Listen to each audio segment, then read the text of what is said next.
할렐루야. 우리 새해 신년주일을 맞이해서 우리 다시 한번 새해 인사를 우리 좌우 양옆에 앞뒷분과 나누도록 하겠습니다. 이렇게 인사하겠습니다. 새해 하나님의 복 많이 받으세요. 이렇게 인사하겠습니다. 새해 하나님의 복 많이 받으세요. 새해 하나님의 복 많이 받으세요. 네. 할렐루야. 1부 예배 때도 그러더니만 2부도 똑같네. 저한테는 아무도 인사 안 하더라. 꼭 자기들끼리만 하고. 예, 예, 예. 2부 때도 또 엎드려 또 절 받았고.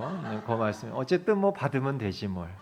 여러분 새해에도 하나님의 복 많이 받으시고, 건강하시고, 가정은 평강하시고, 또 자녀들은 다 형통하시길 주님의 은혜로 축복합니다.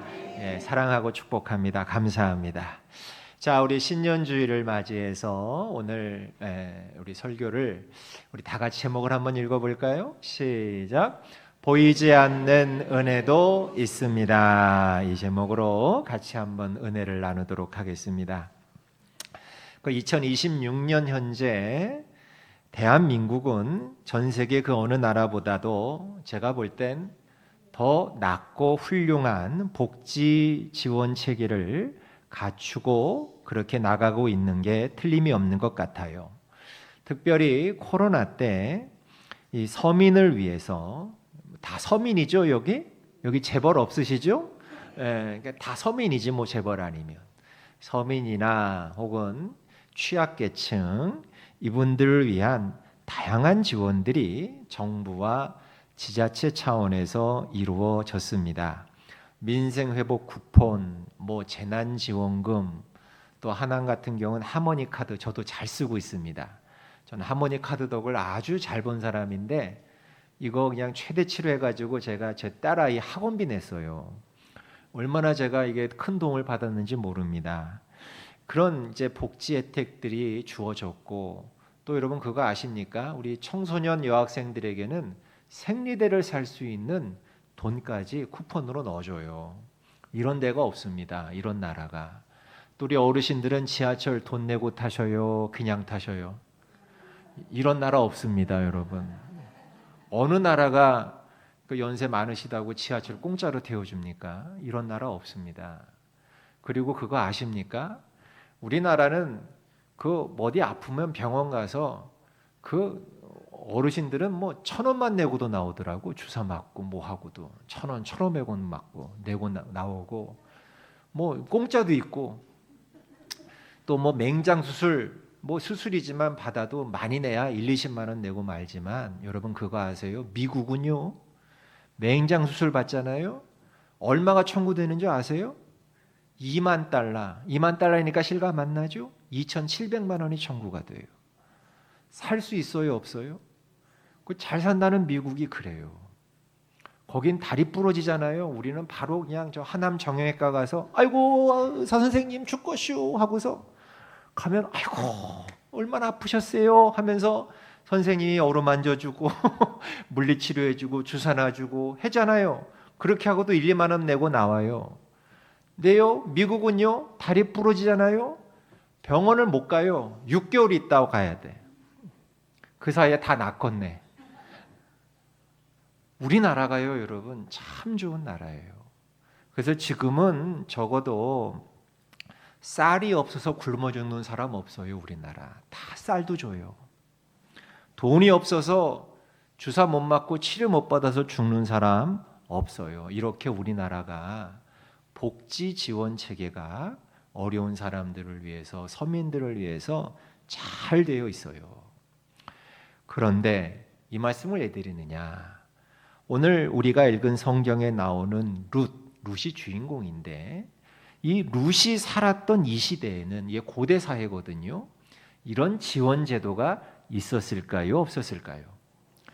뭐가 있겠습니까? 하나도 없었습니다.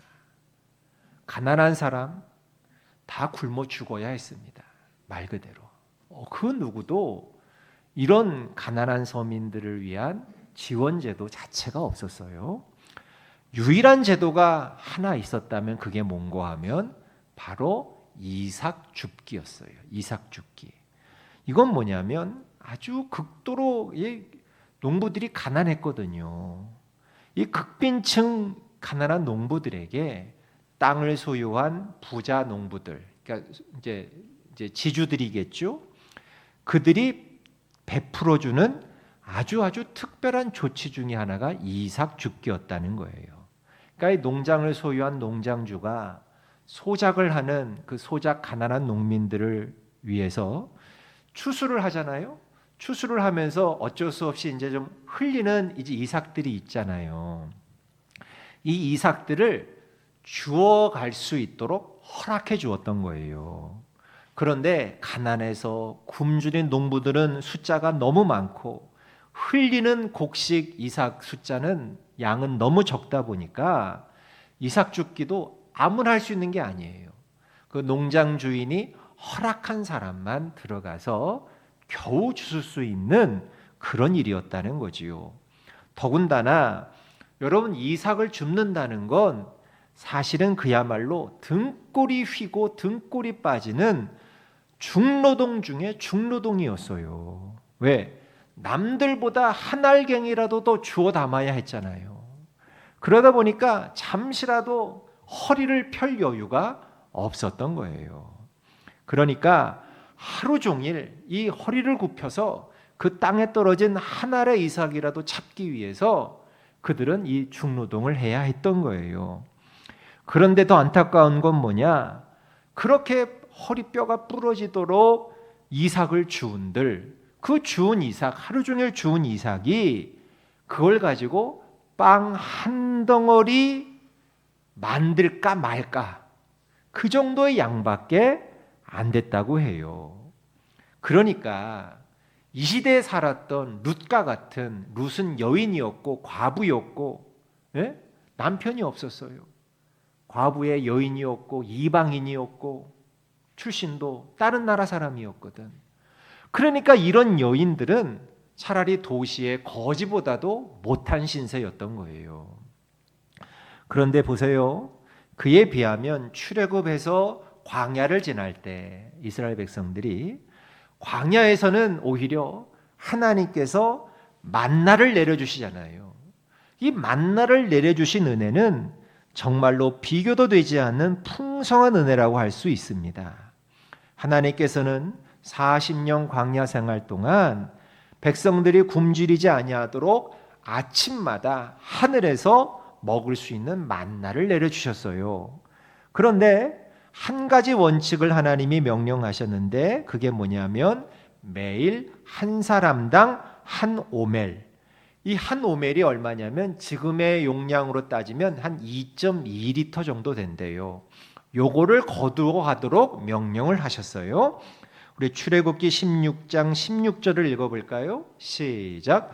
여호와께서 이같이 명령하시기를 먹을 만큼만 이것을 거둘지니 곧 너희 사람 수요대로 한 사람의 한 오멜씩 거두되 각 사람이 그의 장막에 있는 자들을 위하여 거둘지니라 하셨느니라. 아멘. 여러분 2.2리터 이 정도의 양이면 이걸 하루 3끼로 나누어 먹어도 하나도 부족하지 않았던 거예요. 오히려 남았던 거예요. 그러니까 이 광야에서 이스라엘 백성들은 만나를 이제 주어서 먹는 게 어렵지 않았어요. 아무것도 없는 광야에서 하나님의 은혜가 이처럼 풍성히 그들에게 임했던 거예요. 그런데 여러분 생각해 보면 그래요. 이처럼 우리 인생에도 광야 시대, 곧 하나님의 은혜가 매일 만나처럼 풍성하게 내려지는 때가 있고 지금 룻이 살고 있는 이 사사시대, 곧 하나님의 은혜가 메마른 것처럼 보이는 때가 항상 이렇게 교차하는 게 우리 인생 같다는 거예요. 어떨 때는 야, 내가 무슨 복을 받아서 이렇게 좋은 일이 생기는가 할 때가 있죠. 하나님의 은혜가 만나처럼 내리는 그런 좋은 때가 우리 인생에 있고요. 또 어떤 때는 지금 룻처럼 아니 어떻게 허구한 날 이러냐, 왜 이렇게 힘들고 왜 이렇게 어렵냐 하는 그런 궁핍하고 메마른 것처럼 보이는 때가 이렇게 날마다 교차하는 게 우리 인생이더라는 거예요. 삶이 풍성할 때가 있고 바싹 메마를 때가 있다는 겁니다. 우리는 늘 풍성한 하나님의 은혜를 체험하길 바라지만 때로 우리 인생을 돌아보면 하나님의 은혜가 메말라서 보이지 않을 때가 있다는 것입니다.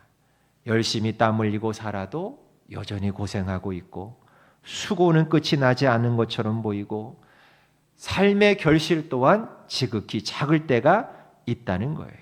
그야말로 하나님의 은혜가 말라 비틀어진 것처럼 보이는 것입니다. 오늘 룻이 딱 그런 상황이었던 겁니다. 룻은 남편이 일찍 죽었어요. 젊은 나이에 남편이 일찍 죽고 늙은 시어머니 한 사람을 봉양하며 살았던 과부였어요. 또 이방 여인이었어요. 외국인이었어요. 룻은 이 늙은 시어머니를 내팽개치고 얼마든지 자기 인생 찾아 새 출발을 할 수도 있었습니다. 그런데 그녀는 그렇게 하지 아니하고 어머니 곁을 지키기로 다짐하고 어머니의 고향인 이스라엘 베들레헴까지 따라왔던 겁니다. 그리고 이곳에서 룻은 이 밭, 저 밭을 다니면서 남의 일을 해주고 이삭을 줍고 그야말로 말도 안 되는 그런 적은 삭스를 가지고 홀어머니 시어머니를 봉양했던 겁니다. 참으로 고달픔과 수고가 끝이 보이지 않는 그런 시기를 지금 룻은 지내고 있는 겁니다. 오늘도 룻은 바구니 하나 가지고 와서 남의 밭에 가서 하루 종일 이삭을 줍고 있습니다. 이 룻이 얼마나 열심히 이삭을 줍고 있었느냐 하면 밭주인인 보아스의 사환이 자기 주인에게 하는 말을 통해 알 수 있어요. 우리 룻기 2장 7절을 다 같이 시작. 아침부터 와서는 잠시 집에서 쉰 외에 지금까지 계속하는 중이니이다. 자, 지금 룻이 얼마나 고되게 이삭을 줍고 있는지가 잘 보이고 있죠. 여러분, 중동은요, 여기 이스라엘이잖아요. 이 나라가 이스라엘 중동이잖아요. 중동은요, 우리나라하고는 비교가 되지 않을 정도로 한낮의 햇빛이 강렬한 곳입니다. 기온이 어마어마하게 올라가는 곳입니다. 근데 이런 곳에서 하루 종일 계속 일한다는 것은 그것도 여인의 몸으로 이건 보통 힘든 일이 아닌 거예요. 그런데 지금 룻은 시어머니를 봉양하기 위해서 이 힘든 일을 마다하지 않고 지금까지 계속하는 중입니다. 그랬잖아요. 아침부터 최선을 다해 이삭을 줍고 있다는 거예요. 하늘의 은혜가 한 줌도 보이지 않는 이 상황, 어린 나이에 결혼한 남편은 이미 죽었고 자기 한 몸도 간수하기 어려울 때 시어머니를 홀로 돌봐야 하는 처지의 룻이었는데도 불구하고 룻은 보세요. 자기 인생을 포기하지 않고 끝까지 성실하게 최선을 다해 살았던 거예요. 여러분, 하나님의 은혜는 바로 이런 사람에게 임하는 줄 믿습니다. 끝까지 최선을 다하세요, 여러분. 성실하게 하세요. 자신이 맡은 일을. 그때 그런 사람에게 하늘의 은혜가 임해요. 우리는 이 장면을 잘 봐야 돼요. 그런데 지금 룻이 담고 있는 이 이삭 바구니에는 두 종류의 이삭이 담겨 있어요. 무슨 얘기냐? 하나는 룻이 익히 잘 알고 있는 이삭이고 또 다른 하나는 룻이 모르는 이삭이 이 바구니에 담겨 있는 거예요. 룻이 아는 이삭은 뭐냐? 보아스의 일꾼들이 추수하다가 흘린 이삭이에요. 이건 룻이 아는 이삭이야. 그리고 다른 하나, 룻이 모르는 이삭도 있었는데 그 이삭은 뭐냐? 바로 밭주인인 보아스가 자신의 일꾼들에게 명령해서 곡식 다발에서 의도적으로 뽑아 흘려서 룻으로 하여금 줍게 했던 이삭이었던 거예요. 우리 15절과 16절을 다 함께 다시 읽어보겠습니다. 시작. 룻이 이삭을 주우러 일어날 때에 보아스가 자기 소년들에게 명령하여 이르되 그에게 곡식 단 사이에서 줍게 하고 책망하지 말며 또 그를 위하여 곡식 다발에서 조금씩 뽑아버려서 그에게 줍게 하고 꾸짖지 말라 하니라. 아멘. 여러분, 지금 보아스는 일꾼들에게 룻이 안 보이는 곳에서 룻이 주울 수 있도록 추수한 곡식 다발에서 조금씩 일부러 뽑아서 흘려버리라고 얘기하고 있는 거예요. 그러니까 이 사실을 까맣게 모르고 있는 룻은 아마 곡식을 주우면서 속으로 이렇게 외쳤겠죠. 대박, 그랬겠죠. 그죠? 대박. 여러분 안 그러겠습니까? 평상시에는 그 흘린 그 곡식 한 알 줍는 게 눈에 불을 켜야 한 알 주울까 말까인데, 이건 어떻게 된 게 자기가 줍는 그 밭고랑에는 곡식이 아니야 단으로 그냥 흘려져 있어. 단으로. 그러니까 다 같이 뭐라고? 대박, 그랬을 거예요. 대박이다. 이야, 대박이다. 아니, 어떻게 이 밭이 이렇게 많은 곡식이, 이삭들이 떨어져 있을 수 있는가? 이야, 오늘 대박이다. 그랬을 거예요. 여러분, 우리는 바로 이 장면에서 이 보아스를 통해 하나님의 그림자를 엿볼 수 있어요.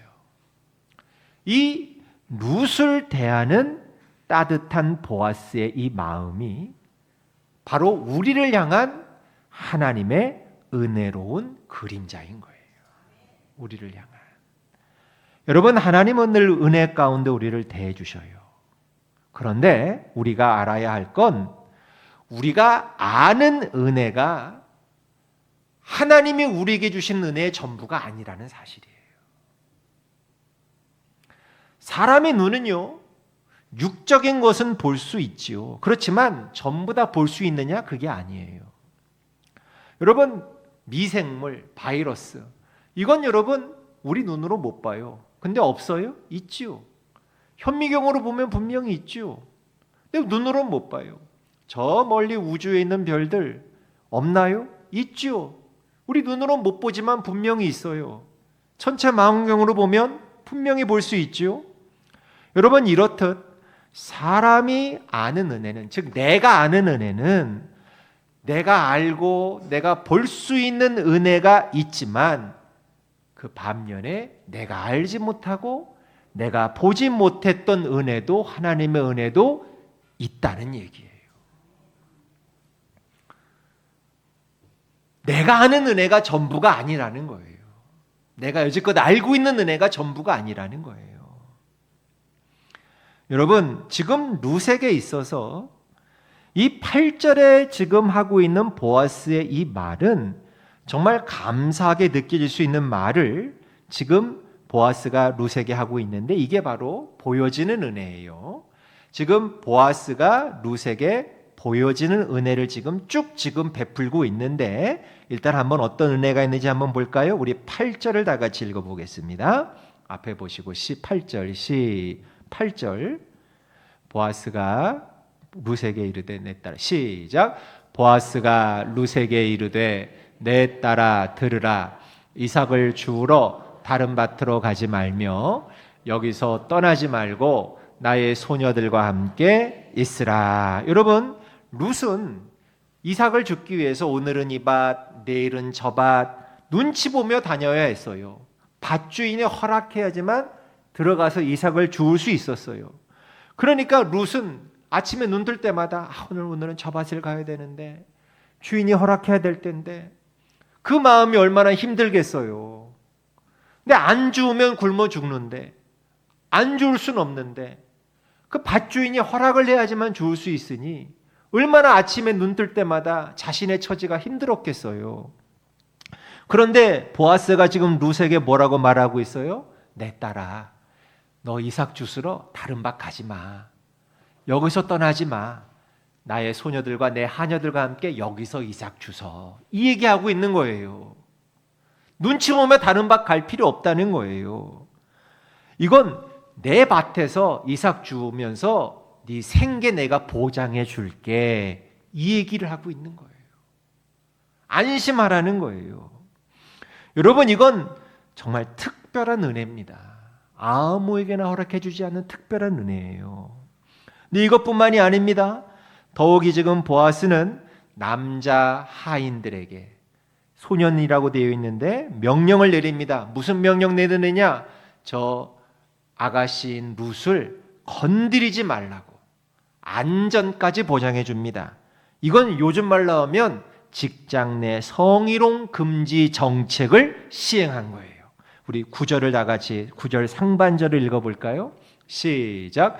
그들이 베는 밭을 보고 그들을 따르라. 내가 그 소년들에게 명령하여 너를 건드리지 말라 하였느니라. 못 건드리게 한 거예요. 남자들이 함부로 남편 없는 여자라고 함부로 할 수 있잖아요. 쉽게 대할 수 있잖아요. 성추행, 성폭력 할 수 있잖아요. 이걸 아예 엄하게 금지한 거예요. 남자 아이들을 불러다 놓고 너희들 저 룻 건드리면 안 돼. 룻을 보호해 준 거예요. 또 그뿐만이 아닙니다. 목이 마를 때 물도 마실 수 있게 해줬어요. 우리 2장 9절 하반절을 읽어보겠습니다. 시작. 목이 마르거든 그릇에 가서 소년들이 기러온 것을 마실지니라 하는지라. 여러분, 물 한 바가지 마시게 하는 게 뭐 대수겠냐 하시겠지만 여긴 팔레스타인입니다. 중동입니다. 물이 참 귀한 곳이고 얻기가 어려운 곳입니다. 멀리 가서 길어와야만 했어요. 그러니까 룻이 가져올 수 있는 물의 양은 한계가 있다는 거예요. 그런데 그 뜨거운 데서 하루 종일 일해야 되니까 물을 오죽 많이 마시겠습니까? 가지고 온 물은 금방 떨어질 거 아닙니까? 그런데 룻에게는 이 하인들이 같이 마실 수 있도록, 하인들과 마실 수 있도록 너는 여기서 같이 물을 마셔도 좋다. 이렇게 물도 마실 수 있도록 배려를 해준 거예요. 그러니까 룻이 이런 보아스의 조치에 너무너무 감사해가지고 엎드려 얼굴을 땅에 대고 절하면서 이렇게 얘기를 합니다. 우리 10절을 읽어보겠습니다. 시작. 룻이 엎드려 얼굴을 땅에 대고 절하며 그에게 이르되 나는 이방 여인이거늘 당신이 어찌하여 내게 은혜를 베푸시며 나를 돌보시나이까 하니. 여러분, 여기 보시면 또 하나의 은혜가 또 나와요. 뭐냐면 룻은 자기가 이방 여인이래, 외국인이라는 사실이에요. 근데 보아스는 이 외국인인 룻에 대해서 인종 차별을 하지 않았던 거예요. 우리나라는 지금은 많이 좋아졌지만 우리나라에 들어온 외국인 근로자들이 참 많은 그런 불공정한 일들을 많이 당하지 않았습니까? 예전에 뭐 실컷 일 부려먹고 몇 달치 월급 안 주고 쫓아내기가 일쑤였고, 여권 뺏는다, 비자 못 받게 한다, 이래가지고 월급 안 주고 쫓아내고 다쳤는데도 치료 안 해주고, 그게 인종차별이거든요, 그게. 그런데 지금 보아스는 이 외국인인 룻을 같은 동포로 대해 주었던 거예요. 같은 존귀한 사람으로 대해 주었던 거예요. 그리고 이뿐만이 아닙니다. 보아스는 식사할 때 룻에게 떡도 주고 볶은 곡식도 주어서 룻을 배부르게 합니다. 우리 14절을 읽어보겠습니다. 시작. 식사할 때 보아스가 룻에게 이르되 이리로 와서 떡을 먹으며 네 떡 조각을 초에 찍으라 하므로 룻이 곡식 빼는 자 곁에 앉으니 그가 볶은 곡식을 주매 룻이 배불리 먹고 남았더라. 아멘. 정말 보아스가 베푸는 은혜가 끝이 없는 것처럼 보이지요. 여러분, 룻에 대한 보아스의 이러한 조치들은 하나님께서 당신의 자녀들을 향한 은혜가 이처럼 크고 세밀하다는 것을 잘 보여줍니다. 그런데 여기까지 받은 은혜만도 엄청난데 이게 전부 다가 아니었다는 거지요. 보아스는 후에 룻 모르게 곡식단에서 보리를 뽑아서 룻이 거둘 수 있게까지 하셨다. 룻이 모르는 또 다른 큰 은혜를 베풀어 주었던 것입니다. 여러분, 우리는 인생을 살아갈 때 우리는 그런 생각합니다. 뭐 살다 보니 그냥 내가 잘나가지고 내가 열심히 노력해서 그래 내가 이 정도 살고 있는 것 아닌가. 우리는 그렇게 아는데 아니지요. 알고 보니 내가 모르는, 내가 미처 모르는 하나님의 은혜가 끊임없이 공급되어져서 오늘 내가 있을 수 있었다는 거예요. 저는 여러분 모두가 이 사실을 명심하시면서 지금보다 더 하나님께 감사하며 사시길 주의 이름으로 축원합니다. 여러분, 우리 자식들, 여기 자녀분들 많이 계시지요? 우린 다 누군가의 자녀였지 않습니까? 근데 성도 여러분, 우리 부모님도 마찬가지죠. 우리들의 부모님. 자녀인 우리는 부모님이 자녀인 우리에게 베풀어 주신 은혜도 자녀인 우리가 알고 있고 보았던 것만 다가 아니라는 걸 우리는 알아야 하는 거 아닙니까? 우리가 미처 알지 못하고 숨겨져 있던 부모님의 은혜가 많이 있었던 거지요. 똑같은 거예요. 이런 실화가 있습니다. 다리를 저는 장애를 가지신 어머니를 둔 아들이 있었어요. 아들이 어릴 때 그 어머니가 시장에서 장사하시는데 다리를 심하게 젖어요. 그러니까 이 어머니가 창피한 거라. 근데 어느 날 비가 억수같이 오는 날 우산을 안 가져가니까 시장에서 장사하다 말고 이 어머니가 장사하던 남루한 옷 차림 그대로 우산을 들고 하교하는 아이 학교 앞에 가서 서 있었습니다. 근데 친구들이 이 어머니를 보는 게 너무 부끄러워서 이 아들이 모른 체하고 그냥 지나쳐 갔다는 거예요. 근데 시간이 흘러서 이 아들이 학교를 졸업하고 사회인이 돼서도 걸핏하면 이 어머니를 무시했대요. 내가 그냥 이렇게 잘 안 되는 건 가난한 어머니, 저렇게 몸이 불편한 어머니, 어머니를 잘못 둔 탓이라고 그렇게 여겼다는 거예요. 그러다가 그 어머니가 돌아가셨습니다. 근데 장례식장에 먼 지적 할머니가 와서 어머니에 관한 놀라운 비밀을 하나 말해주더라는 거예요. 야, 녀석아, 사실 너는 친아들이 아니야. 네 어머니가 처녀 때 위험한 공사장 밑에 버려져 있는 깐난에게 핏덩인 너를 발견하고 그 위험한 그 건물 그 담벼락 밑에 있던 너 구하려고 곧 내려가다가 건물이 그만 무너져서 너 구하고 다리 다쳐서 불구가 된 거야. 그러니까 시집도 못 가가지고 시집도 못 간 채 평생 너 키운 거야. 여러분, 그 사실을 뒤늦게 알게 된 그 아들, 이 아들은 자기가 눈으로 보고 알아왔던 어머니의 은혜가 전부가 아닌 것을 알게 되는 거 아닙니까? 우리 사람들이 알지 못한, 자식들이 알지 못하는 그 부모님의 은혜가 있었기 때문에 이 자리까지 있게 된 거라는 거지요. 사랑하는 성도 여러분, 우리 하나님이 우리에게 베푸신 은혜도 똑같다는 거예요. 지금껏 내가 알고 있는 은혜가 다가 아니라는 거예요. 부모님의 은혜가 그런 것처럼 하나님의 은혜도 똑같다는 것입니다. 오늘 룻이 보아스의 밭에서 대박 하면서 이삭을 줄 수 있었던 은혜는 여러분 정말로 하나님께서 우리 인생에게 베풀어 주신 우리가 알지 못하는 은혜와 똑같았다는 것입니다. 여러분, 이뿐만이 아니에요. 우리가 알다시피 룻은 나중에 밭주인인 보아스와 결혼을 합니다.